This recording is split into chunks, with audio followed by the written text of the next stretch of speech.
कि सांसद बन के का करवाए नहीं रहू, दुई गो बकरी लेके जियावाए नहीं रहू। जो दिमाग का पैदल हो, जो सोच का पैदल हो, जो कर्म का पैदल हो, जो नॉन पॉलिटिकल हो, वही व्यक्ति निरहुआ से और उससे कंपैरिजन कर सकते हैं। निरहुआ दो पैसे के लोग हैं, अखिलेश का आप तुलना निरहुआ से कर रहे हैं, कोई टक्कर नहीं है। निरहुआ अगर गाजीपुर से लड़ जाए, आजमगढ़ की तो बात छोड़े, अब वो गाजीपुर से लड़ जाए, वो अपने घर का वोट पा जाए तो हम आपको गुलामी लिखा दूंगा। ये भी बात चैलेंज के साथ कह रहा हूँ। लोकसभा चुनाव जैसे जैसे करीब आ रहा है तो आप देखेंगे कि पूरे प्रदेश में हलचल कुछ और बढ़ गई है और कुछ और मच गई है। हर तरफ लोकसभा चुनाव को लेकर रणनीतियां और तैयारियां एकदम अचंभित और अद्भुत दृश्य पैदा कर रहा है। लेकिन उससे पहले हम आपको बताएं कि आजमगढ़ से एक खुला चैलेंज जो है वो अखिलेश यादव को मिल गया है। आपको बताएं कि वर्तमान में वहां के जो सांसद हैं निरहुआ, उन्होंने अखिलेश यादव को खुला चैलेंज दिया है कि वो जहां से भी चुनाव लड़ना चाहते हैं हम उनको वहां आकर चैलेंज करेंगे और उनके खिलाफ खड़े होंगे। तो ऐसा निरहुआ ने कहा है। लेकिन इस समय हम लखनऊ के अंदर हैं और लखनऊ में हमारे साथ लखनऊ की जनता है जो साफ तौर पे बताएगी कि आजमगढ़ की सीट बहुत महत्वपूर्ण सीट मानी जा रही है समाजवादी पार्टी के लिए। क्या लगता है कि वहां से जो चैलेंज मिला है अखिलेश यादव के लिए वो उसमें कुछ दम है? निरहुआ में कुछ दम है, इस चैलेंज में कुछ दम है? देखिए, निरहुआ क्या कह रहा है वो नचनिया है। आप पॉलिटिकल शतरंज के घेरे में अगर कोई भी फिलॉसफी का थोड़ा सा भी रीडिंग करने वाला व्यक्ति हो तो निरहुआ है और अखिलेश है। अच्छा, मतलब निरहुआ और अखिलेश में क्या अंतर बता रहा है? निरहुआ एक नचनिया है। अच्छा, और अखिलेश एक नेता है, एक पार्टी का राष्ट्रीय अध्यक्ष है। तो उन्होंने जो ये चैलेंज दिया है निरहुआ ने, उस पे क्या कहेंगे? चैलेंज माने बकवास का तो कोई सीमा है नहीं।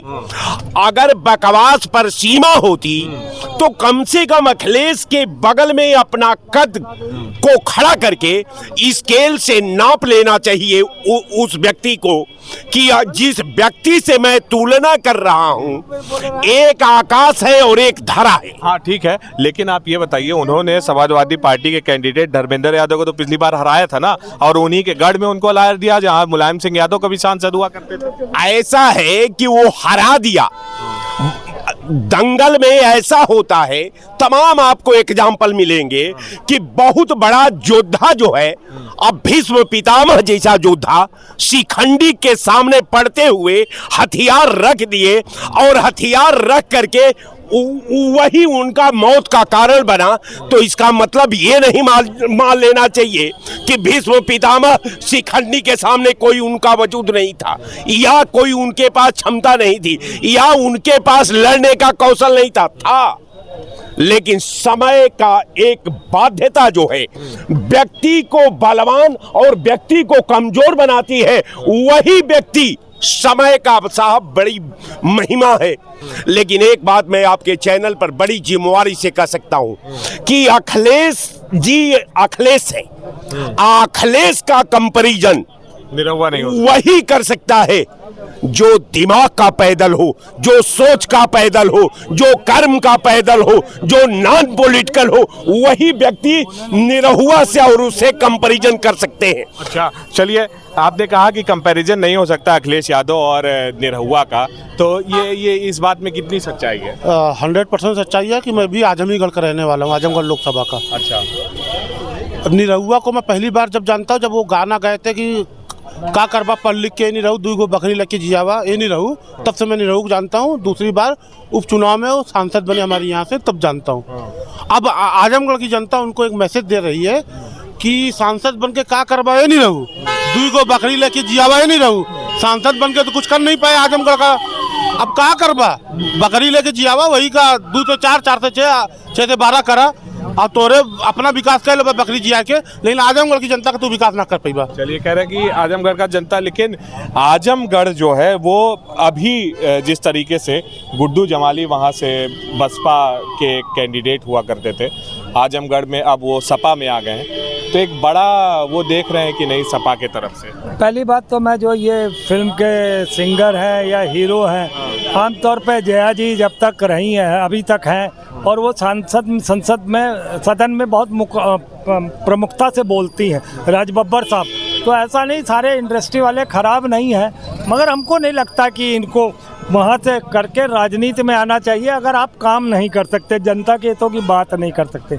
अब निरहुआ जैसे लोगों के बारे में मैं और क्या टिप्पणी करूं, राय साहब ने भी की और आदिल ने भी की है कि ये लोग क्या है, आ जाते हैं नाचने गाने, जैसे नचनिया कहा या जो भी कहा, मैं उस पर नहीं जा रहा हूँ।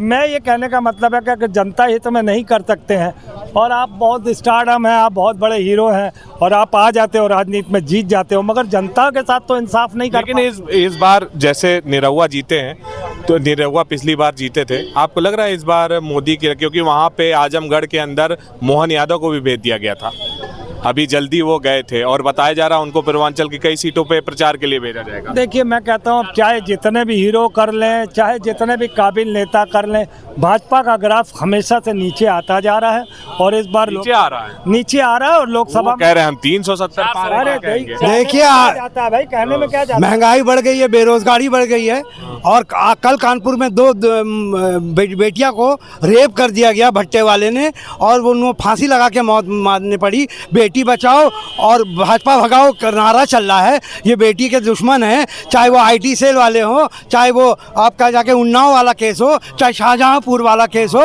इन अपराधियों को, बलात्कारियों को भगाया जाएगा। निरहुआ 2 पैसे के लोग हैं, अखिलेश का आप तुलना निरहुआ से कर रहे हैं, कोई टक्कर नहीं है। इंडिया अखिलेश के साथ है, आज गरीब बेरोजगार युवा सब अखिलेश के साथ हैं। अच्छा, अखिलेश के साथ सब अखिलेश के साथ हैं। आप भैया बताइए 40% 48% नहीं है, 0 शून्य। इनका महागठबंधन ठगबंधन में बदल गया और नरेंद्र मोदी जी के नेतृत्व में जो हर घर गारंटी की गाड़ी पहुंची है और सभी लोग उससे लाभान्वित हुए हैं। अब जवाब ये भ्रष्टाचारी पार्टी है। आप भारत जोड़ो माला देख लिए, राज्यसभा सांसद कांग्रेस के घर से 400 करोड़ रुपए मिला है, तो कौन भ्रष्टाचारी? अब आप मेरा भी सुनिए, उधर मुँह मत करिए, पहले सुन लिए। भारत जोड़ो माला प्रोजेक्ट, एक जमीन 70 करोड़ की बननी थी 1 किलोमीटर, उसको बढ़ा के 32 करोड़ किलोमीटर कर दिया। 26 किलोमीटर बननी थी, कितना हुआ? उसके बाद एक द्वारका एक्सप्रेस वे 15 करोड़ की जमीन 250 करोड़ में बनाई। और सुनिए, वृद्धा और विकलांग का पेश, ये अभी कह रहे थे राहुल जी भाजपा के कि गठबंधन नहीं ठगबंधन है, तो इनको तो अब यही रातों की नींद और दिन का चैन हराम। तो वो तो कहेंगे ही, इतना तो वहाँ उसमें विवाद हुआ, बवाल हुआ। देखिए अभी इलेक्शन आया नहीं था, इलेक्शन आया, धीरे धीरे सब जुड़ रहे हैं, जो अलग हुए किन कारणों से अलग, थोड़ा कोई नहीं जुड़ रहा है। देखिए कैसे ये कह रहे हैं कि देखिए आप जितने आपके गठबंधन के साथी तो सब भाजपा में चले गए, RLD वाले तो चले गए। हाँ, तो उनका सिद्धांत कहाँ रह गया? वो कांग्रेस मुक्त करते हुए आम आदमी पार्टी आ गई, समाजवादी पार्टी आ गई कांग्रेस से, है ना, RJD साथ आ गई। आपने देखा दोनों को राहुल के साथ रैली रोड शो करते हुए, वो जो समाजवादी पार्टी के कितने विधायक चले गए? 8 विधायक कम से कम चले गए उनके पास। वो यहाँ ये चीज नहीं है। वो जो हिमाचल में क्या हो रहा है कांग्रेस को लेकर? कुछ नहीं हो रहा वहाँ। देखिए सिद्धांत कहाँ गया बीजेपी का, ये तो बताइए। आप बोल रहे हैं, ये देखिए आप ये हमको बताइए कि जो अभी लोकायुक्त बन गए हैं जज पुराने, जो 2 दिन पहले रिटायरमेंट के ED का निर्णय दिए थे, उसको जस्टिस रमन ने बताया ये गलत है, वो उससे 45 PMLA लागू हो गया, जिससे सब ED को डरा के जेल में भेज रहे हैं। तो लोग डर के जा रहे हैं, और जो खड़े रहेंगे, जो लड़ेंगे वही जीतेंगे। निरहु भाई नशे में पैसा के जवाब दे रहे थे, हराने वाला कोई पैदा नहीं। तो हरा तो दिया उन्होंने, कहाँ को भैया अखिलेश को हराने वाले बगल में बैठा है, कुर्सी लगा 50 ठो, बाबू जसवंत सिंह। यार क्या बात कर रहे हो? हम बता रहा हूँ, निरहुआ अगर गाजीपुर से लड़ जाए, आजमगढ़ की तो बात छोड़े, अब वो गाजीपुर से लड़ जाए, वो अपने घर का वोट पा जाए, तो हम आपको गुलामी लिखा दूंगा। ये भी बात चैलेंज के साथ कह रहा हूँ। वो अपने भाई बीजालाल यादव का अगर वोट पा जाए, या अपने माता का पा जाए वोट, या अगर अपने गांव वाले को पा जाए वोट, अपने कभी प्यारे लाल यादव का वोट पा जाए, टणवा मौदिया से एक वोट पा जाए, ये कह रहे हैं किसी का वोट ही नहीं। पहली बात क्लियर कर लीजिए, निरहुआ का कोई तुलना नहीं है अखिलेश यादव से। निरहुआ जो है, निरहुआ की बैक हिस्ट्री क्या है और अखिलेश यादव की बैक हिस्ट्री क्या है? अखिलेश यादव पढ़े लिखे बड़े नेता हैं, इंजीनियर हैं, अच्छी पढ़ाई किए हैं, और गधे से उसकी तुलना करेंगे? हैं? गधा बोल रहे हैं, गधे से उसकी तुलना करेंगे? निरहुआ मैं ये बताना चाहता हूँ, बिल्कुल है, मैं ये बताना चाहता हूँ कि भारतीय जनता पार्टी पश्चिमी उत्तर प्रदेश में उसका सुपड़ा साफ है। किसान पूरे तरीके से बगावत में उतरा। अरे वो मारा 370 क्यों नहीं? असली बात आप नहीं सुनाएंगे। इतना हर विपक्ष का आदमी चला जा रहा है, कैसे कह रहे हैं कि उसका कैसे जीत रही है? सुनिए, आप बोल रहे हैं सब चला आ रहा है। आप ये बताइए, बीजेपी के खुद की 134 सीट है, बाकी सब विपक्ष वालों को दिया है। नहीं जीते, एक भी सीट नहीं। एक सीट नहीं जीतेगी। आपकी जमानत जब्त होगी, देखिएगा। मोहन यादव स्टार मोहन यादव क्या है? भारतीय जनता पार्टी का यही पतन का सबसे बड़ा प्रमाण है कि 50 जातियों को इकट्ठा करके गठबंधन बनाई है। सुपवा चलन जगह 72 छेद। ओम प्रकाश राजभर क्या है? भाजपा का अगर जनाधार मजबूत है तो जातिवादी पार्टियों को अपने साथ में क्यों लिया?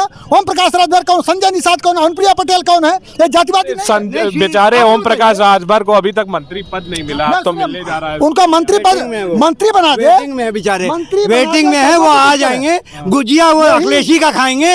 अभी 72 सीट घोषित हुआ है, उनको नहीं मिला है। अब गुजिया वो अखिलेशी के यहाँ खाएंगे। रहा राम की बात, जासू राज प्रिय प्रजा दुखारी, सो निरपसी नरक अधिकारी। जिसके राज में प्रजा दुखी हो वो नरक का अधिकारी है। मोदी जी नरक के अधिकारी हैं। पार्टी बुरी तरीके से हारने जा रही है और सबके सामने आएगा।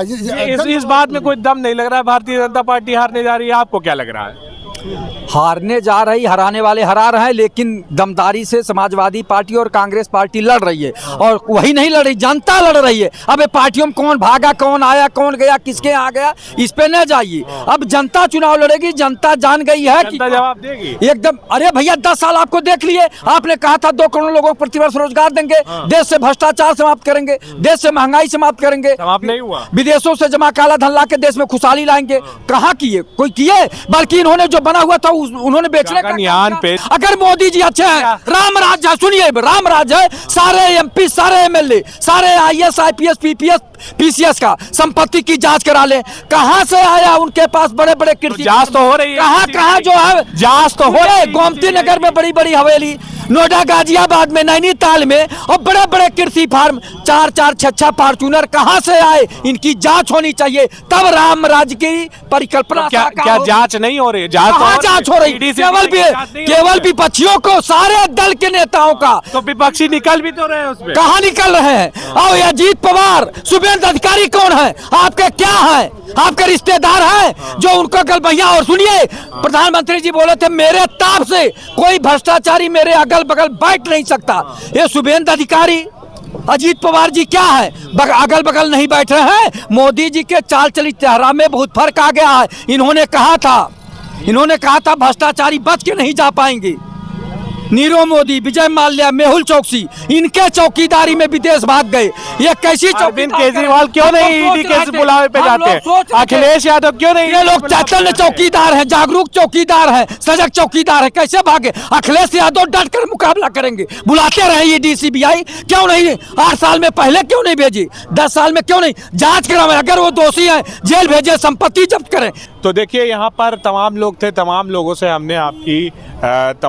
से हमने आपको राय दिखवाई और सुनवाई, क्योंकि राय जाननी ज़रूरी है।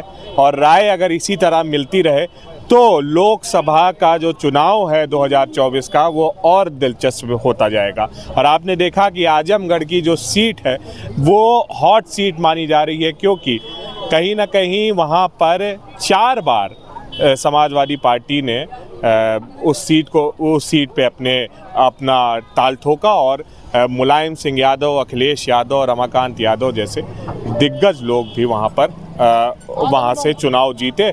और लगातार वहाँ पर जो पीडीए है वो काफ़ी मजबूत है, क्योंकि जो संख्या है वहाँ की, वो ऐसा बताया जा रहा है कि 19 लाख मतदाताओं में 3 लाख के करीब वहाँ पर मुस्लिम हैं, 3 लाख के करीब वहाँ पर यादव हैं, और 3 लाख के करीब वहाँ पर दलित हैं। तो पीडीए भी वहाँ पे मजबूत है। लेकिन देखना ये होगा कि आखिर में जो ये चैलेंज किया है निरहुआ ने अखिलेश यादव का, समाजवादी पार्टी उसका क्या उसके तरफ क्या चीज़ें करती है, कैसा रिएक्शन देती है, क्योंकि वो जानना ज़रूरी है।